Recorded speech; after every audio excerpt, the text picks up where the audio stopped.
Welcome to Educational Immersion 101, a concise guide to modern teaching and learning. In this session, we'll explore foundational ideas, practical strategies, and emerging innovations that shape education today.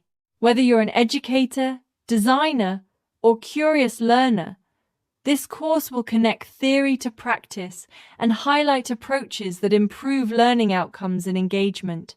Here's a quick roadmap of what we'll cover, from core theories to classroom techniques and new technologies.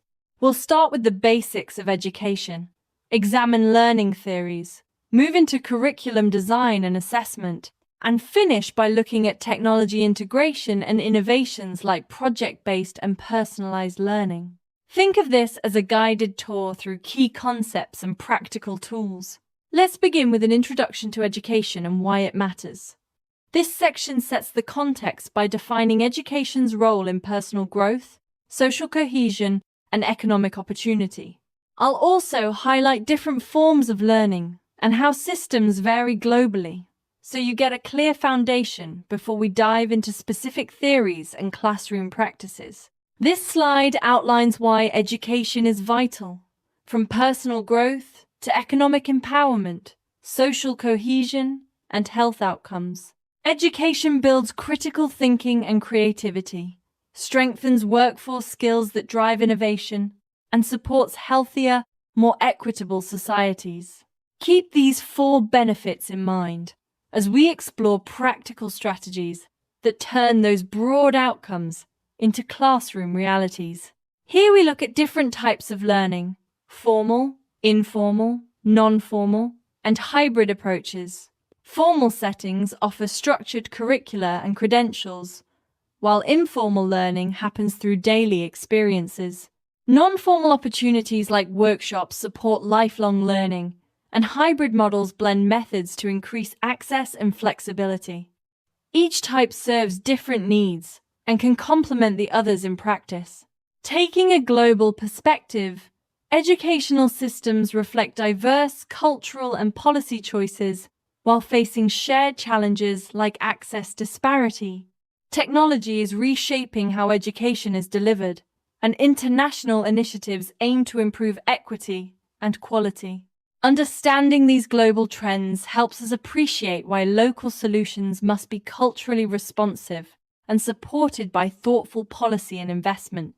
Now we move into learning theories and principles, the frameworks that explain how people learn. This part will cover behaviorism, constructivism, and cognitive approaches, showing how each theory informs teaching methods and assessment.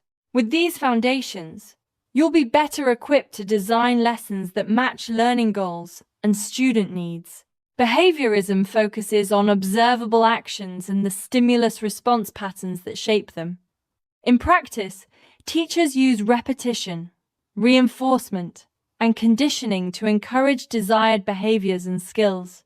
While it's less concerned with internal thinking, behaviorist strategies are useful for habit formation, basic skill practice, and situations where measurable outcomes are the priority. Constructivism emphasizes learners actively building understanding through experience, social interaction, and authentic tasks. In this approach, collaboration and guided support help students connect new ideas to prior knowledge, while scaffolded activities push learning just beyond current ability. It's a learner-centered view that values meaning-making over rote memorization. Cognitive learning theory spotlights internal mental processes like memory, attention, and schema formation. The goal is to engage students actively so they organize information meaningfully, process it efficiently, and retain it long-term. Techniques such as structured practice, retrieval cues, and problem-based tasks support these cognitive processes and improve learning outcomes. Now we'll shift to curriculum design and development, where theory meets classroom planning. This section looks at how clear goals, relevant content, and thoughtful progression shape a curriculum that's both effective and adaptable. We'll also talk about practical instructional strategies and assessment choices, that help curricula translate into real learning experiences. Clear curriculum goals give educators and learners a shared target to aim for, while relevance links learning to real-world applications and career readiness. Good curricula build knowledge sequentially to avoid gaps and remain adaptable to diverse learners and changing standards. These 4 principles, clarity, relevance, progression, and adaptability, frame strong curriculum design. Instructional strategies turn curriculum goals into classroom actions. Active learning, collaborative techniques, technology integration, and differentiated instruction all promote engagement and deeper understanding. By combining hands-on activities, group work, digital tools, and tailored supports, teachers can reach varied learners and make lessons both meaningful and accessible. Assessment methods help us understand whether learning goals are being met. And this slide highlights formative, summative, performance-based, and self-assessment approaches. Formative checks guide ongoing instruction. Summative measures, benchmark achievement, authentic tasks show real-world application, and learner self-reflection builds ownership. Together, these methods create a fuller picture of student progress. Next, we explore educational technology integration and its practical benefits. Technology can expand access, diversify content, and provide tools to track progress. When thoughtfully applied, digital platforms and virtual tools support personalized learning and enhance collaboration while preserving strong pedagogical design as the foundation for meaningful use.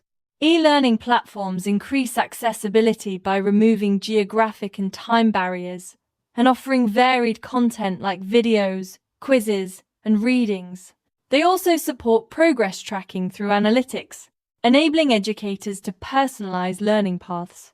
When combined with good instructional design, these platforms make education more flexible and inclusive for diverse learners. Virtual classroom tools bring remote teaching closer to a live classroom experience. Video conferencing supports interactive discussions, digital whiteboards help visualize ideas, and learning management systems organize assignments and resources.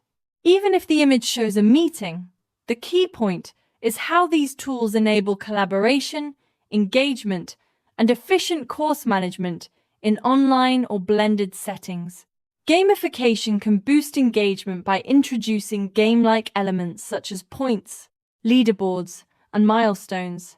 It encourages active participation, sharpens problem-solving and teamwork, and helps students stay motivated through clear goals and rewards.